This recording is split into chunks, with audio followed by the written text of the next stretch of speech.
Hello, everyone. My name is Lydia Martinez, and I'm here today with Joseph Grenny, who is the chair of the board of the Other Side Village and the Other Side Academy. Joseph, it's so good to see you again today. It's great to be with you, Lydia. So right now it is December. It's the holiday season. We've made great strides this year in actually getting to a point where we should be able to start building the village in 2022, which is so exciting. So just a quick recap of some of the amazing things that have come together and that have happened this year. Oh my goodness, so many. So since April, when we made the initial announcement intending to build the village, there's been, first of all, an outpouring of support from people volunteering to help with infrastructure, build homes, and then deal with the political process to help make this happen. We've seen tremendous support, even in the adjacent neighborhoods, of Yeah. people that have said, we welcome you. We know this will be safe. It'll contribute to the neighborhood. The Planning Commission has unanimously supported our request for a zoning amendment. The city and Mayor Mendenhall are courageously leading forward on this. And even the governor yesterday announced intention to provide funding to help build the village from a state and federal level as well. So I we're just saw just that so article. encouraged and so excited. Amazing. And, I think that now that we're moving from this like hypothetical idea and vision, now it's time to talk about some of the nuts and bolts of actually, building this thing. So we've been working with, foundations and donors and, getting, state and local funding, all kinds of things to actually physically build the village. Touch on that just a second. Yeah, there have been there's tremendous support from people who've been waiting for this model to come along, for people that recognize that chronic homelessness, which is what we want to address with permanent supportive housing, that the real solution is not just in providing shelter. We've tried that before. It's in creating a village, a community that transforms and changes lives. And it's important that this be a community that is committed to its own self-reliance. Nobody can feel dignified. Nobody has a sense of self-respect unless they have a sense of efficacy, a sense of responsibility for their own life. And what the village will allow people to do is to regain that sense of responsibility. So a lot of those pieces are in place to get the structure there. What we now need, Lydia, is a lot of support from people that will help turn houses into homes. Yes. I know that you're as familiar as I am with this. Let's talk a little bit about some of the ways that people can get engaged to help turn houses into homes. Yeah, one of the things that I think is unique, and about the Other Side Village is when a new resident arrives, they are going to walk into a home that is furnished. It's furnished, it's stocked with supplies, it has basic pantry items, it has toiletries, they've got their linens and their towels and all those things because, homeless people just they do not have those basic things. And so that I think is something that's really, really unique. A lot of times when people get housing vouchers, they walk in and it's four walls and they technically have a roof over their head, but that's it. Hmm. And so our goal now is to be furnishing the village. And one of the things that I want to make sure people properly appreciate is that moment, that incredible moment that we'll have the chance to see hundreds of times, where somebody walks into a clean, fresh, safe place and as a part of transforming their life, that will happen only after a significant amount of effort and work on their part. Yeah. They'll come off the street and they'll go into what we're going to call the welcome neighborhood. And there they will spend sometimes a couple of weeks, sometimes many, many months getting sober, getting stabilized, getting their finances figured out, examining themselves, learning to live in a community, learning the norms of the village. It's going to be a very, very challenging process. And those then who graduate from the welcome neighborhood, who are then prepared well to succeed in the village environment, will be put onto a golf cart and driven around where they'll have a chance to look at the 2 or 3 homes they can choose from and select one. And then that moment when they cross the threshold for the first time, that is your and my chance to honor the amount of work that they've done to get to that moment. Yeah. I think it's hard for many of us to properly appreciate the transition from sometimes living for years on the street to even being in a home. Many who have that experience for the first time sleep on the ground for the first couple of months because a bed is so unfamiliar. It actually creates anxiety at times to be in four walls and to be in that kind of an environment. So there's a lot of emotional and transitional work that happens that this individual will have made. And the question is, will the rest of us be there to greet them after they succeed in that kind of preparatory work? This is what this giving campaign gives us an opportunity to participate in, to say, well done, and here's to the future in a very tangible way. So imagine I spent time in one of the homeless encampments with Mo earlier this week, and actually got a chance to talk to some of the people that would be candidates. So first of all, let me just point out that everybody that I talked to, they had been homeless off and on for more than 5 years. And we define chronic homelessness as a year or more, either continuously or kind of chopped up. And it may not be that people are living on the street. They may be couch surfing. They may be living out of their car, but they haven't had a place to call their own for a very long time. And one of the things that some of these people talked about was that those of us that haven't experienced homelessness can't even fathom is like having a place to sit down that's comfortable, where you're not going to be told to move along, or you're not going to get, those nasty glances from people walking by. That's something that you and I take for granted.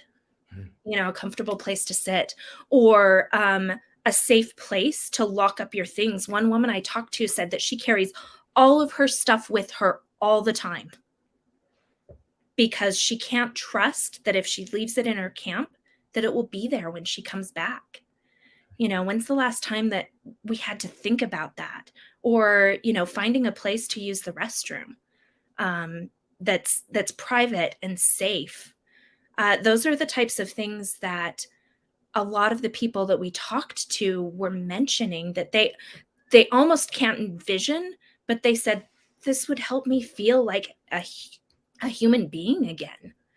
And so for me, that was very moving, and understanding the impact of what that would mean for these individuals. The other thing that was really interesting to me is a lot of them talked about how, actually having a chance to get clean, to get sober, to have somebody to help them stay on their medication, all those different things that they don't get because they have to be so transitory. Yeah, and your description is so apt. And if any of us would imagine, it's easy to be judgmental when you say, well, if you live your life right, you don't end up on the street. Well, for whatever reason, a lot of people ended up on the street. Yeah. And the thing that a lot of us don't properly appreciate is it becomes a hole you can't get yourself out of. You can't get a job because you have no address. You can't get to the next step because your stuff is stolen every day. You can't go out and look for a job because you have to protect your stuff. And so many people that live in these circumstances are under such enormous stress that they'll turn for relief to alcohol or drugs or other things. And that then becomes part of this quicksand that you can't get yourself out of. So whatever brought people to these circumstances, so many will never make it out unless they're part of a village environment that helps them with the resources, support, and accountability to be able to make that change. And what a sacred opportunity it is for all of us that the first time they sit on their chair, it could be a chair you provide. The first time they open their refrigerator and see a pack of Coke, Pepsi, or whatever your favorite beverage is in the refrigerator, it's you that provided it. The first time they walk into their bathroom, a safe and clean place where they can take care of their hygiene in a way that they haven't for years sometimes. Yeah. But it's the toiletries you provided that are in that place. I can't think of a greater way of celebrating the holiday season than participating in that kind of a transformational experience. Absolutely.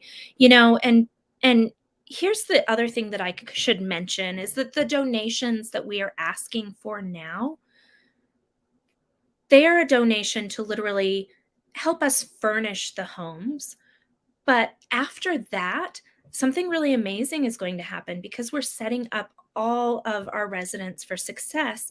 They're going to have a plan for self-sufficiency and to be able to take care of themselves in that home, just like the village is going to have a plan for self-sufficiency. So we're not always coming back and tapping people on the shoulder and asking for financial support. Yeah, this truly is the teach a person to fish model of making a difference. It's setting the assets in place so that somebody is able to launch and be self-reliant for the future.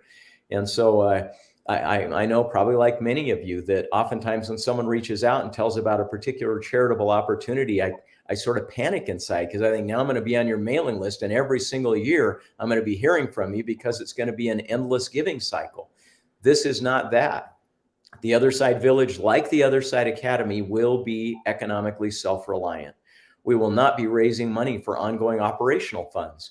So any gift that you give to help establish a home, that home will be maintained, paid for, supported by the resident from that day forward. The village will be supported by profits from social enterprise, just like at the Other Side Academy. So that's the beauty of this, is any gift that you give will be matched by the efforts and industry of the person whose life you help to transform. And that, I think, is the key differentiator in this model versus anything else that's out there right now. So talking about what you can give, we've identified different areas, and we're going to pop a link up where you can truly give, and any amount over $5 is much appreciated. Think about $25, what it costs to provide somebody with a welcome gift or some toiletries. We're looking at $50, which would provide a couple of table lamps, and give people light. A lot of people don't think about living on the street and literally living in darkness this time of year. Imagine being able to just switch on a lamp, and what a miracle that is.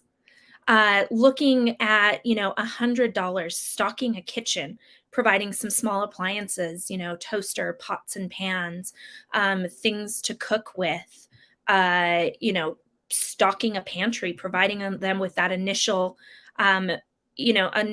batch of food. And then you look at things like bed linens and towels and sheets and pillows. A bigger donation can give those. You can provide an entire bedroom, the bed, the table side, table, the lamp, even things like hangers for clothes that we just take for granted because they're just always around. A lot of people don't have those types of things to store their stuff. And so all those donations will be combined to help furnish the homes. And then if you say to us, we want to furnish an entire home, that's around $10,000 for everything start to finish. So that's kind of our range that we're looking for right now. And again, we're going to pop a link in the comments so that you can just click on that. You can give. This is a 501c3 nonprofit. So if you need a tax write-off, that is 100% available to you. Joseph, any final thoughts about the Other Side Village, what is coming, and how people can be a part of it? Yeah, first of all, we want to make it clear that while the donations are great to kind of front end load our capacity to furnish the homes and prepare for people as they'll begin arriving in 2022, if everything goes well with the city council and the votes that we need in this process, that we want you to be part of the village as well. We want you to be there when somebody moves into their new home. We want you to be part of that celebration. So pay attention to some of these coming live streams, and you'll see opportunities to do that. I had a chance to witness this a few years ago as a woman who was born in a home with far too many children for the space. When she started to mature, she started to get sexually abused by her father. She ran away. The only option in the area where she lived for a person who was 11 years old living on the street was prostitution. And she spent years in that life just to stay alive. After years, she found this opportunity to become self-reliant and to transform her life, and started a business and saved for herself, and eventually was able to move into a tiny home exactly like we're about to provide. I was there the day she walked in. At this point, she's in her mid-30s after decades of that life, and with a couple of children who had been living in awful circumstances with her, walked into that front door. And one of the neighbors provided her with a welcome gift that you have a chance to participate in as well. It was a 6-pack of Sprite. And she put her arms around it, fell on her knees, and said, "Dear God, when did a woman like me get to have a house like this?" And in my mind, I just thought, dear God, how did we ever start a world where a woman like you thought she didn't deserve a house like this? Yeah. And for you and I can't imagine, again, a better way of celebrating the season than creating that experience for somebody who is going to work harder than most of us will ever appreciate to get to a better place in their life. Let's offer our support. Absolutely. Thank you so much, Joseph, for being here, for helping us paint the picture of what it's like. And for those of you that are able this holiday season, please do open your wallets. We would really appreciate, whatever it is that you're able to help us with. And also just know that if that is not possible for you, know that there are volunteer opportunities coming. Know that there are chances to give time that are coming soon, not just money. So thank you so much, everyone, for tuning in. Thank you, Joseph, for being here. Happy holidays. Thank you, Lydia. Thank you.